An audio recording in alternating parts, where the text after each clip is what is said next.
Hello everyone, and welcome back to Baseballology, where we look at the current Hall of Famers and discuss their worthiness for induction. As always, I don't advocate for anyone's removal from the Hall of Fame, but I do enjoy talking about the history of the game and ranking these players. Today's player is one that, before I started this study, I would have thought he was a slam dunk candidate for Cooperstown. He's got an unbreakable record, he seemed to be pretty famous, so what's not to love?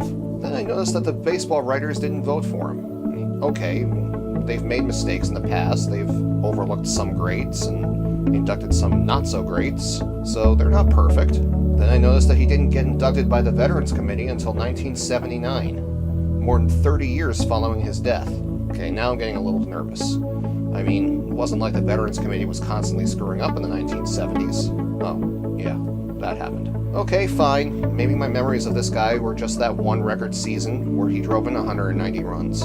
But Hack Wilson must have had something beyond that one season to get him inducted, right? Right? Okay, so not really, because otherwise he would be much higher on the list. Wilson played from 1924 to 1934, not counting 3 games as a cup of coffee in the 1923 season. Wilson crushed the ball to a tune of a 307, 395, 545 slash line, which was good enough for a WRC plus of a whopping 143. For context, that WRC plus beats out other great hitters, like Harmon Killebrew, Chipper Jones, and even A-Rod. That powerful bat allowed Wilson to collect 244 home runs, a total that ranked 6th at his retirement, to go with 266 doubles and 67 triples.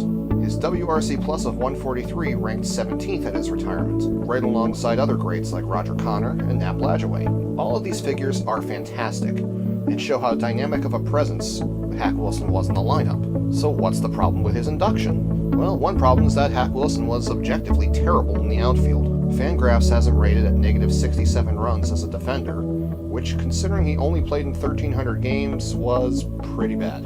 Even anecdotal evidence can back up the statistical conclusions. For example, in the 1929 World Series, Wilson famously dropped not 1, but 2 fly balls in 1 inning. This led to a 10-run inning for the A's, the Cubs losing their lead that was 8-0, and the Cubs going on to lose the series. But the fielding is only a small part of the problem. Okay, it's not that small. I mean, Hack Wilson was a center fielder, and you'd like a good defender in center field, but his hitting does pick up a lot of the slack for his lackluster defense. The real problem, as I'm sure you're aware of by now, is those games that he played in. Wilson only played in 1,300 games, which is roughly 10 full seasons. There were 2 main causes to this. One, his injuries. For instance, his ankle injury early in his career. But the main reason was that Wilson was a drunk. He loved it in Chicago because it was populated by many speakeasies, and Wilson frequented many of them. He would claim that he never played drunk, but he did play hungover many times.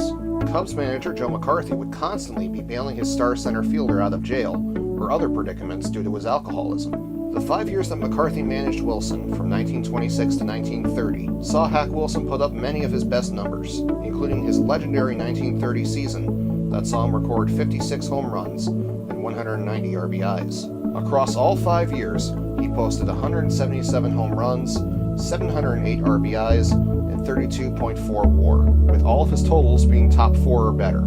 It was a great stretch of 5 years that really could have only been topped by what Ruth and Gehrig did in the 1920s and 30s, along with his eventual teammate Roger Hornsby. Unfortunately, when McCarthy jumped ship to the Yankees in the 1930 season, Wilson's support unit was gone, and it was replaced by the hard-nosed Hornsby.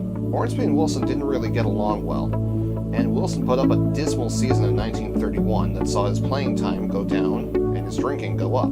After being traded twice in the offseason, Wilson had a decent 1932 campaign for the Dodgers, but his lifestyle didn't change, so his weight and drinking both increased, while his abilities as a ballplayer went further down. After 2 more subpar seasons in 33 and 34, Wilson was out of the game. His drinking habits prevented him from becoming who he was meant to be, one of the best hitters of all time. Thanks for checking out today's video on Hack Wilson. If you liked what you heard, please click the like and subscribe buttons to get updates on the next video. Feel free to leave a comment about Hack Wilson's career accomplishments. Let me know if I missed anything regarding his career. You can also guess as to who the next video will be about.